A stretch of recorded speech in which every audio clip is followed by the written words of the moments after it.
We sort of know intuitively that doing a better job managing may help to support people's lives in other ways. But the connection may be even stronger than you think. In this episode, Gallup's findings on the significant link between what managers do and how much people thrive. This is Coaching for Leaders, episode 532. Produced by Innovate Learning, maximizing human potential. Greetings to you from Orange County, California. This is Coaching for Leaders, and I'm your host, Dave Stachowiak. Leaders aren't born, they're made. And this weekly show helps you discover leadership wisdom through insightful conversations. So many of us have such a heart to build and grow resilient and thriving teams. And one of the things that we owe it to ourselves as leaders to do is really ground ourselves in what's happening in the research and what's going on in the world of helping us to do a better job at doing that for the people we have the privilege to influence. I'm so glad today to welcome back to the show one of the leading voices on the data and the research from Gallup. I'm so pleased to welcome Jim Harter back to the show. He is Chief Scientist for Gallup's Workplace Management and Wellbeing Practices. He has led more than 1,000 studies of workplace effectiveness and is the best-selling co-author of It's the Manager, 12 The Elements of Great Managing, and Wellbeing, the 5 Essential Elements. Jim has also published articles in many prominent business and academic journals, and he's the author with Jim Clifton of the new book, Wellbeing at Work, How to Build Resilient and Thriving Teams. Jim, so glad to have you back on the show. Thanks for having me again, Dave. Great to be with you and your audience. Well, thank you for the incredible work you've been doing and the entire body of work that Gallup has been doing over the decades. I shared with you earlier before we started talking that when I read First Break All the Rules, I don't know how long it's been out now, 20, 25 years, it really changed my entire philosophy of how I thought about leadership and management. And it's been, Gallup's work has been such a wonderful touchstone for me over the years. And this new book continues that in the research you've all been doing. And one of the messages that you shared with us last time when you were on was just the importance of career in our well-being. And I'm going to quote something you mentioned in this new book. One of the single biggest discoveries Gallup has ever made is this: what the whole world wants is a good job. People want a job that uses their God-given strengths every day with a manager who encourages their development. Stress and anxiety are most likely linked to my job or not having a job. My job and my manager are the two strongest links to net thriving. That's a really significant finding, isn't it?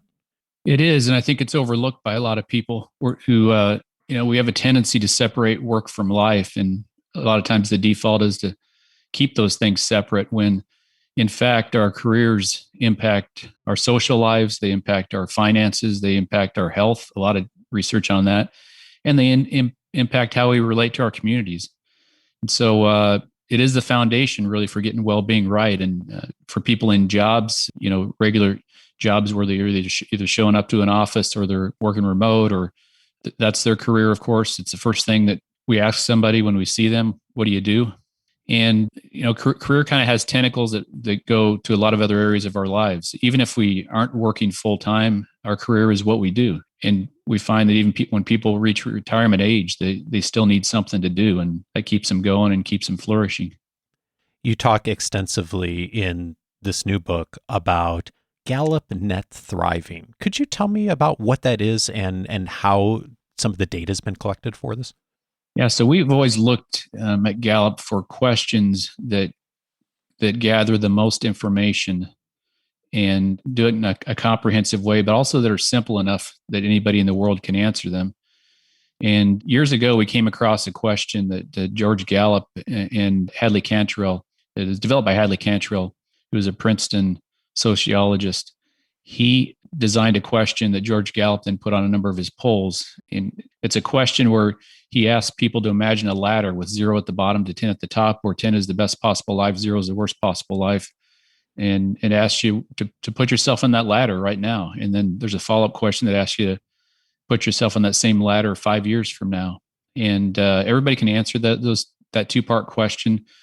And we found in our research that if you score 7 or above in your present life and 8 or above in the future, next 5 years, you're thriving. You have a ton of other life outcomes that are very positive. You have better days, better health, just a lot of other outcomes that are associated with that.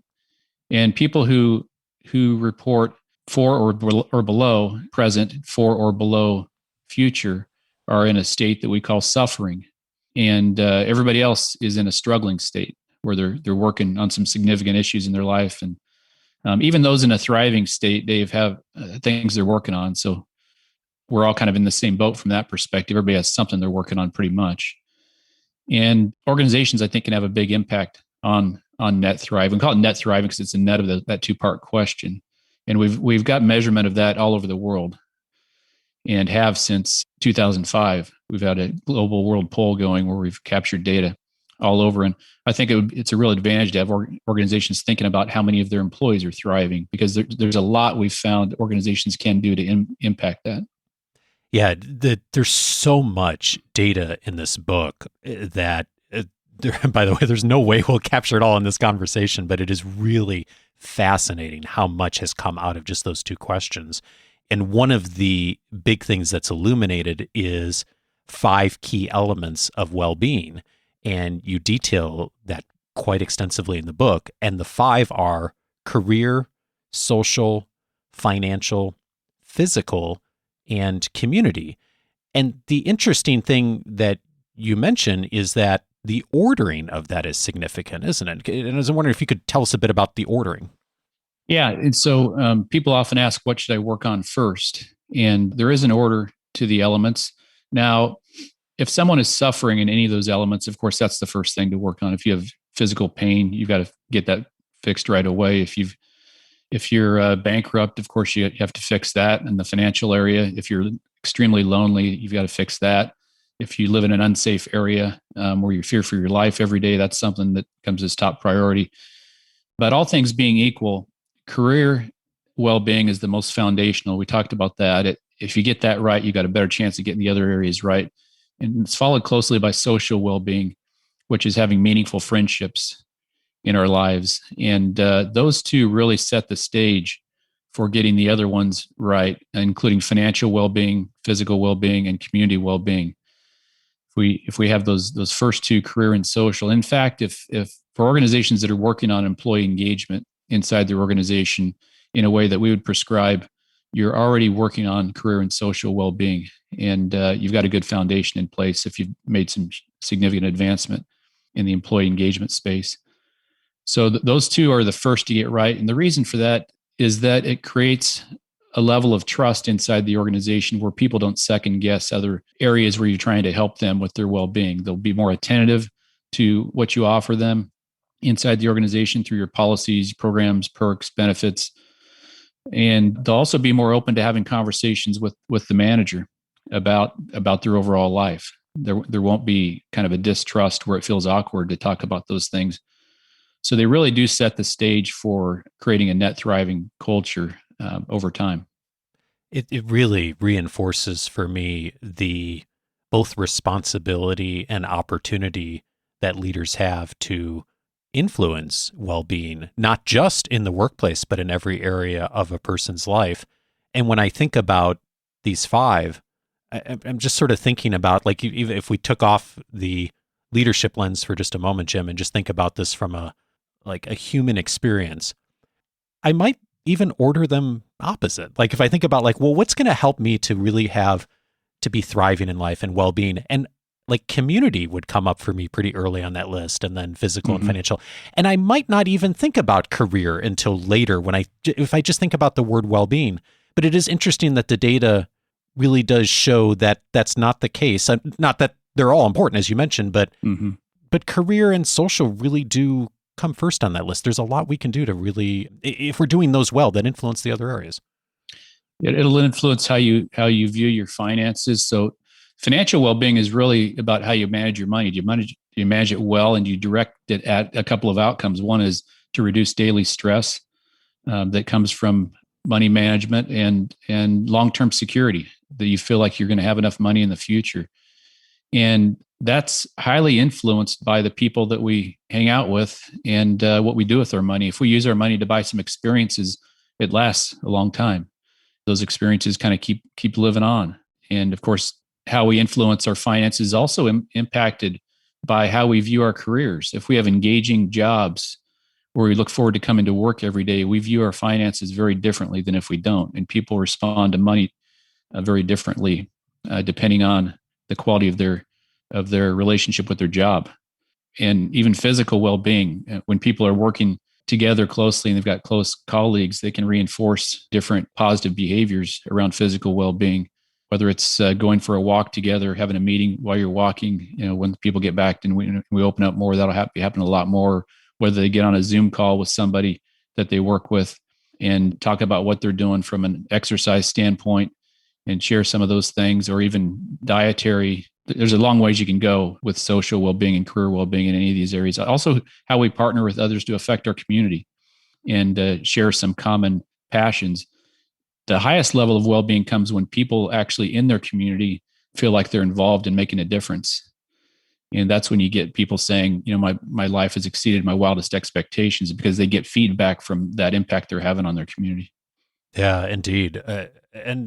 So there's a lot of opportunity for us as managers to influence this well. The bad news is there's also, of course, opportunity for us to not do this well. And there's a heading in the book that leapt out at me that says, "Time with a manager, the worst part of the day." Could you tell me about what's behind that heading and that finding? Managers have a huge influence on how we think about our jobs and experience our days. We did a study years ago, and we cite this in the book, where we actually looked at people. We had them respond to some questions throughout the day and the moments of their days, and captured their mood in the moment. And before the study, we measured their level of engagement. We know that managers impact about 70% of the variance in team engagement, so they have big impact. But the people that were more engaged at the outset of the study just had much better experiences during the day, a lot more energy, a lot more interest, lower stress levels. We even measured physiologically their cortisol levels through saliva samples, and found that the cortisol levels were very different on days where they worked, not on days where they didn't work. So their sleep awakening cortisol levels, the stress hormone, were significantly higher if they had jobs that they sort of dreaded or where they were disengaged versus those where they were engaged. So even physiologically, there's something going on there. But unfortunately, yeah, a lot of people dread time with their manager because they might come to work and just be told what to do, not have too much autonomy, be critiqued more often than praised. It's kind of interesting to me, the amount of positive to negative reinforcement that we need, Dave, because you might think that, well, we need to at least balance it, right? But people who are disengaged report about as much positive as negative reinforcement. The people who are engaged report 4 times the amount of positive feedback as negative feedback. So you can still have the negative feedback that I think of as positive critique, I guess, but as long as it's strengths based and you know something about the person and their strengths. So managers, it doesn't have to be that way. Just because most people dread time with their manager, it definitely doesn't have to be that way. And we've seen a lot of people shift from a mentality of boss to coach lately, where they think of themselves more like a coach. Yeah, indeed. And in fact, that's one of the invitations and you make coming out of the book is to begin to make that transition, if you haven't already, from moving from being the boss to being more coach-like. And we'll probably get into that a bit more. Before we talk about some of the findings and the recommendations coming out of this, one of the other things that I think is really significant that you mentioned too is that a lot of employers have tended to limit the focus on quote unquote wellness to talking about eating healthy and exercise rather than what you say is what matters more, which is career well-being more holistically. Could you share a bit more about that distinction?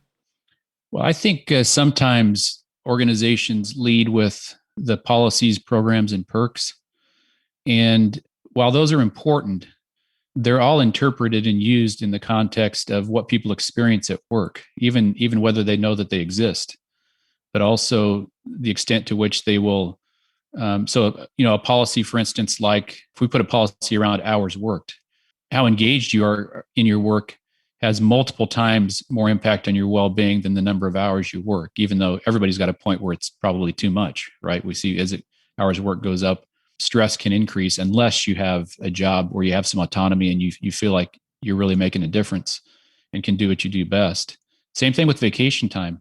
How engaged you are in your work has multiple times more impact on your well-being than the number of weeks of vacation you have. Vacation time, don't get me wrong, vacation time is very important for a lot of reasons.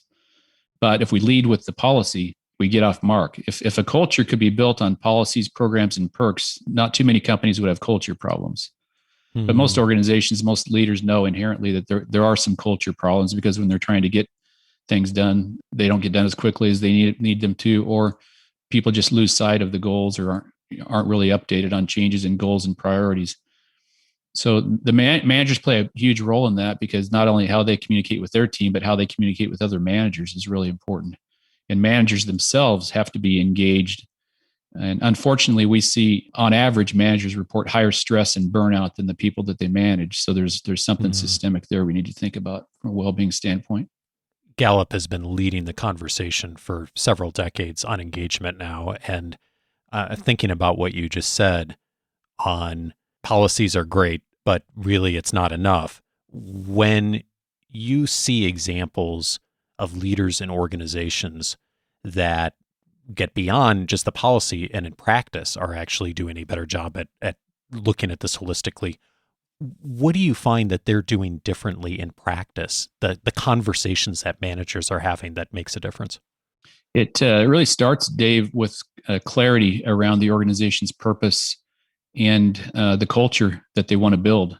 And so they have to be very clear on why. Let's say that a leader wants to have a net thriving culture or a high well-being culture.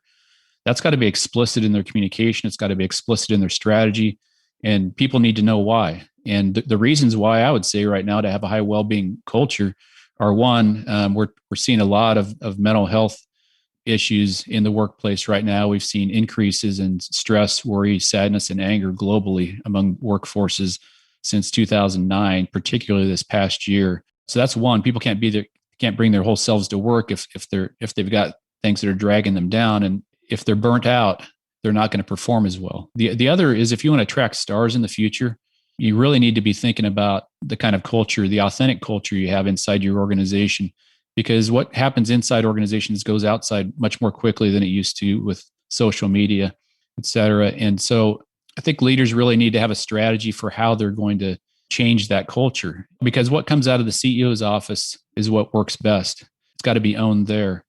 And then it's really important, we've seen, for leaders to equip their managers to include well-being and performance management conversations and ongoing conversations that they're having. But to do that, there's some criteria that make it work around, making sure that you know the strengths of each person, so that you don't have those awkward conversations. You've got a common language you're talking, and make sure that you're taking each manager on a journey that we just talked about, from boss to coach. So, and it is a journey. It's not like a one-time event. You've got to be thinking about it continuously, and how base knowledge then is built on through experiences and collaboration with other managers. I've also seen organizations build inside their organization coaches who become experts and share best practices, and they become experts on one or more of those 5 elements, and they become resources also even beyond the managers inside. And then the other thing, this seems like a lot, but it isn't as much as it sounds like. But you've got to, I think, go through and audit the practices and policies you have in place, like we talked about before, and make sure that all of them work in the direction of the kind of culture you're trying to build. Some current policies might be working against that. Some may not, but make sure that they all reinforce. I'm talking about how people get recognized, to events, developmental opportunities, how things are communicated, rules and guidelines that are in place. Those can all be pretty quickly audited, just to make sure that they're not working against your intentions in terms of your culture overall. So those are some things we've thought about and seen inside organizations, Dave, that I think are really important, kind of foundational pieces. Yeah, indeed. And there's a number of invitations and findings that come out of the research that are really fascinating to me. And you mentioned a few of them, of the focus on strengths and becoming more coach-like. And some of those we've talked about extensively on the show in the past. And by the way, I'll link to a few of those conversations afterwards here. Others we have not talked about as much. And one of them is what you just said, of making well-being a part of career development conversations. And I think that my sense is the world is changing a bit on this. Like, we are getting better as a society, at least here in North America, of moving past this sort of framework I think a lot of us have had for years of thinking about work and life as two separate things. And we're starting to see, especially in the last year, like so much more integration, which is generally a good thing, I think. And yet, you said something a moment ago, which also is, I think, significant, is that can be kind of awkward sometimes too, especially for leaders and organizations that have not bridged that gap before. When you make an invitation like helping well-being to become a part of career conversations, what do you find that helps a manager who's maybe not done much of that before to start to take a step to do that a little bit better? Yeah, it's a good question. We've included actually in the back of the book a manager guide that gives you some starting point questions you can ask on each of the elements with people. But I think you really can't, it's hard to replace. So being part of being a coach is you're going to have a lot more ongoing conversations with people, so you can get ahead of issues before they manifest themselves into large issues, and change goals when you need to change goals, so people aren't kind of behind, or there's not a communication gap between what the organization needs and what the organization is doing, because organizations are changing quite a bit right now. So that's important, having those ongoing conversations, but they can seem awkward to people, as you said, if you just start doing them now and you've never done them before. So I found a real important starting point is to help people know why you're going to have more frequent conversations, that maybe even be really transparent with them about the reason why you're changing, and that you should have been doing it before, and that you've had some learning that's occurred. I found it also useful. You mentioned strengths, that if a manager knows their own strengths and measures it and has that with their employee, it starts a different conversation, starts to build trust, because I know something about you I didn't know before. And even a manager being transparent about their own strengths can help explain, what they've learned and how they're going to approach things differently in the future. So I think that kind of new transparency can help a lot in moving things in a different direction than maybe a manager's done it before. But strengths, I know I've mentioned strengths a lot, but that can really help change the conversation and start to build some trust, where you know something about someone you didn't know before, and you've got a language that kind of opens the door for new kinds of conversations. Yeah, StrengthsFinder also is included in the book. And so for those who have not taken the StrengthsFinder assessment before, it's such a wonderful tool to start with. And I love your invitation to start there first. And the other thing you said a moment ago was frequency. And that's a really interesting finding as well, is how much feedback and consistent feedback makes a big difference. And you say in the book, giving each employee meaningful feedback once a week is a basic requirement of a fully skilled manager. What is the data showing around frequency of feedback? Well, that is the minimum required, is once per week. And of course, it's going to depend on the individual, their job, and what some of their strengths are and their preferences. So just having that conversation with somebody about how often and what types of feedback that you have is really important. The key word in that sentence you just read is meaningful feedback. So frequency of feedback is important, but having meaningful feedback is even more important. And how do you get underneath that? Well, meaningful really means something about their, a lot about their job, the kinds of things that they're working on, something about their strengths, so that you know how they do things. And in this current situation that we've been in over the last year plus, knowing something about their life overall and the situation that they're in, at least as much as they're willing to share on that, it can help you contextualize how they do work, when they can do work, and any kind of distractions that might be getting in the way, so that you can adjust. So I think meaningful means you know the person really well, and not everybody likes to be recognized the same way. The other thing I think that managers and employees need to recognize is that certainly the manager sets the tone for feedback and can initiate a lot of it, but it should go both ways. It should, the employee should ask for it too. And so, while the manager needs to make sure it happens, it's kind of, I think it's a new job requirement. The employee can do a lot with regard to feedback as well. Not only give the manager some feedback, but ask the manager for feedback at the right time. We found different categories of ongoing conversations that are useful to people. There are quick connects where it's just kind of making sure that the employee knows you're open to talk with them about whatever issues are popping up. It could just be a 5 or 10 minute check. We call it a quick connect. There's also a check-in that you might schedule 30-minute intervals to just go through goals that people have, adjust goals when needed. Are there any things getting in the way of what you're trying to get done that I can help with? Recognizing something that you've seen them do well. And then there are developmental conversations also that can happen that can change people's careers, where the manager might notice something the individual did. They may not even be aware that that was a strength of theirs and that they do it so much better than other people. Or again, it might be a real high trust critique kind of conversation where the person changes their course and learns something that they didn't know about themselves before. So feedback can come in a lot of different forms, but those are some of them that we've seen that have been really effective. And that word meaningful is really important. Yeah, indeed. There's a fascinating chart in the book about the relationship between engagement and frequency of feedback from a manager. And as we'd all expect from what you just said, the more frequent the feedback and meaningful feedback, the more engagement.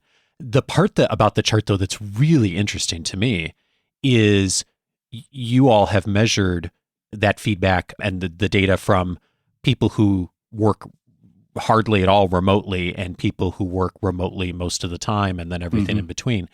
And what's really interesting is that the folks who tend to work remotely more, when they get less feedback, they tend to have lower engagement levels than people who are in the traditional workplace.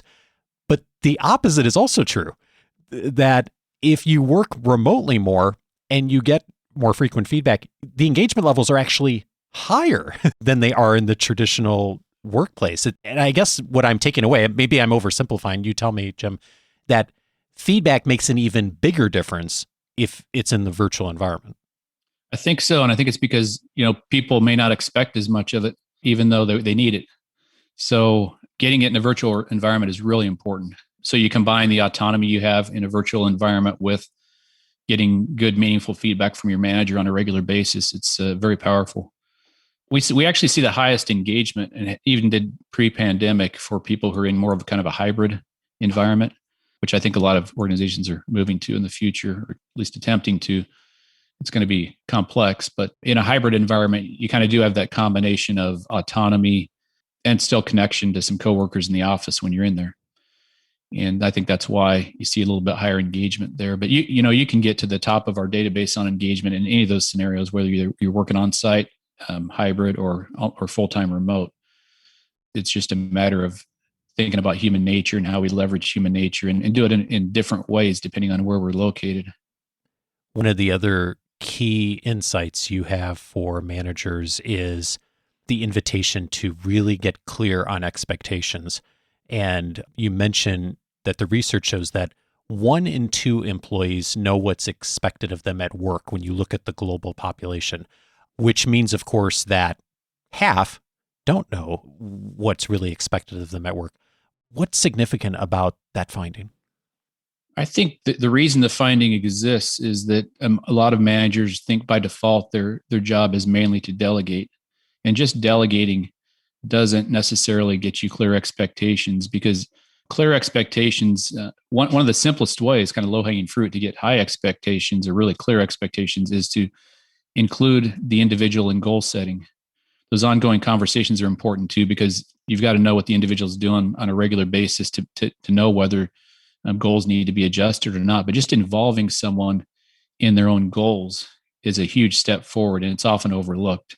We also have clear expectations when we know how our work relates to the people around us and their work. So if I do X, does the other person do Y? Or what's the relationship between what I do and what my coworkers do? We call that tacit knowledge that kind of builds up over time. And that's why expectations can become clear as people work together for longer periods of time. So it's a more complex topic than many people may think, because it's not just telling people what to do. It's helping them really get involved in how their goals and their work relates to the organization's goals, and how it relates to their coworkers' work. Yeah, I think it's really interesting what you said of thinking about delegation, that a lot of us do, even if we don't do that as well as we'd like to, we do think about that as a core skill set of management.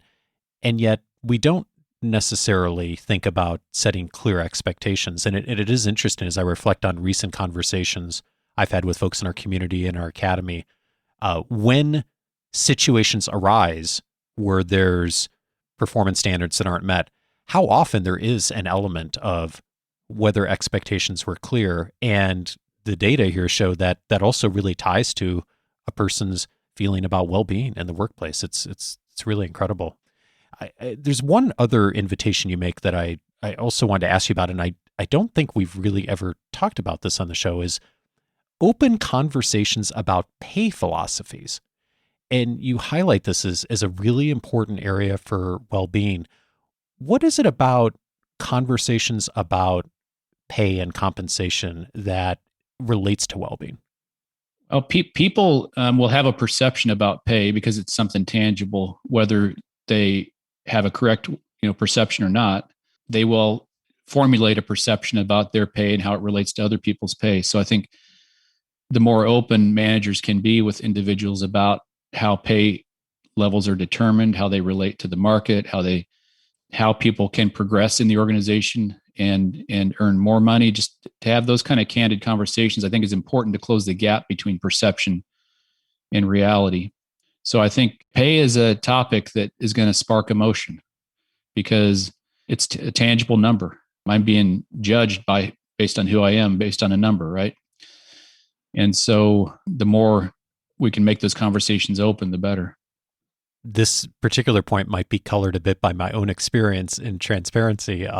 I had a position years ago with an organization where, in retrospect, as I look back now, I was paid fairly, as were others in the organization. But the person leading the organization at that time had a really difficult time having clear and authentic conversations about compensation. And it was very much under the rug. That was never talked about. And I think that that's probably true in a lot of places. And it caused so much stress for me and for others in the organization. And I look back and I realize like how much communication would have really changed. And the line I pulled out when I was reading the book was this one. You write, "It's better to pay at market value and have effective pay conversations than to pay above market, but fail to align on those conversations." And I thought, like, how true that would have been for me in that situation years ago. And it's just a wonderful reminder for all of us to be a little bit more transparent and more intentional about having some of that dialogue within our organizations, isn't it? It is because, again, perception doesn't always match reality. And so the more that we can become aligned on how you get to where you're at and what the basis is of, and I think it not only goes for pay, but also goes for advancement inside organizations. Yeah. I think that's a big gap that needs to be closed, is how people can advance to senior management, and some stories about how people have gotten there, or how they can advance to whatever level it is that they want to get to in the organization. It might be a lateral move. It could be growth within your current job and status within your current job. So, both pay and what job we have in the organization are status related variables, and we need transparency about how people can get to where they want to be in the organization and how other people have done that in the past. It kind of removes some of the mystique around, was this just due to politics or not, which, is an important performance management area as well. There's so much we're not mentioning in the book. And my invitation for everyone is, I think that this book in particular is just a wonderful place from a credibility standpoint to enter into conversations. I know so many of you, like me, really think a lot about the heart and the care behind coaching and leadership and taking care of folks well. And sometimes we tend to miss the numbers and the data, or we don't lead with that. And in so many organizations, that's an important part of the conversation. The book that Gallup has written here, Jim, is just so helpful on providing the data that really supports so many of the practices that I know so many of us care about and want to align to. And it's also a quick read. It took me an hour or two to read through the book. I think it'd be a wonderful complement for every leader's bookshelf to help to continue to support your work. So I'd certainly encourage everyone to pick it up and to dive in on some of the data we didn't get to in this conversation.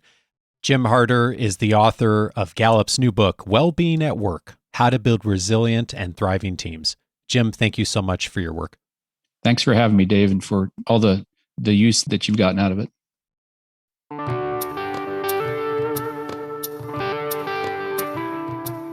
So many of us enter our careers with the heart and the desire to make the world a better place. And we do it in so many ways. We volunteer our time, we give to charity, we support our friends and families in so many places in their lives. And all of those are so critically important. And then we miss what's right in front of us, the opportunity to help people thrive in so many ways as a manager. I hope that this conversation is motivating you, like me, to want to do better in some of these key areas. Several related episodes that will support you in getting better at some of the findings from Gallup's work. One of them is episode 237. These coaching questions get results, with my guest on that episode, Michael Bungay-Stanier. Michael is the author of the best-selling book, The Coaching Habit. If you're looking for a single book, a starting point that will help you to make that shift, as Jim talked about, from being the boss to being more coach-like, The Coaching Habit is a wonderful book to start with. In episode 237, we talk about some of the key questions that come out of that book and some of the best tools and skills we can use as managers to become more coach-like. Also mentioned in Gallup's work is the challenge that abusive and abrasive leaders and managers bring to organizations and how much that can affect the ability for people to thrive. Episode 290 is a starting point for what to do if you find yourself in that place in your organization where perhaps there is someone who's a bit abrasive that you do need to address. How to manage abrasive leaders was the topic of episode 290. My guest on that episode was Sharon Bar-David. She's an expert in working with difficult situations and difficult personalities, a wonderful starting point for you and an encouragement to you if you find yourself in a place where you're leading someone that may be that kind of a leader. Also recommended episode 293, How Teams Use StrengthsFinder Results, with Lisa Cummings. Lisa, one of the top experts on helping organizations and managers make the most out of StrengthsFinder. Of course, so much of StrengthsFinder tied to Gallup's work. Gallup publishes the StrengthsFinder assessment, of course. If you are looking for ways that you can bring StrengthsFinder into your organization and to go beyond just doing the assessment, but to actually bringing it into daily action, into conversations, into career conversations, as Jim talked about today, episode 293 would be a great starting point for you. Speaking of great career conversations, you heard the invitation to have well-being become more a part of those conversations. A wonderful framework for how to do that is on episode 370, 3 Steps to Great Career Conversations. Russ Laraway is an expert at doing that. He's detailed a really solid 3-step process for how to have those conversations better. It is something most of us never receive training on how to do well, and also how to do it in the context of the whole person, not just what we're doing today in the workplace. Episode 370 is the starting place for that. And then finally, the last time Jim was on, we talked about the changing nature of work. That was the title of episode 409, Gallup's findings on the changing nature of work, a wonderful complement to this conversation as well. All of those episodes you can find on the coachingforleaders.com website. If you'll go over to coachingforleaders.com and set up your free membership, it's going to give you the opportunity to search the entire library for the last 10 years by topic. And one of those topic areas is employee engagement. We've had many conversations over the years on that topic specifically.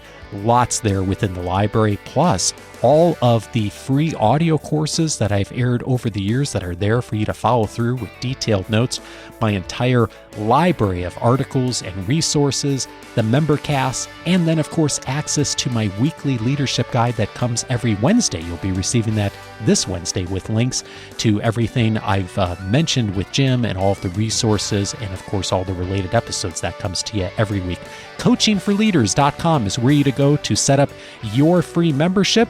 And we'll be back with you next Monday for our next conversation. Have a great week, everyone. Take care.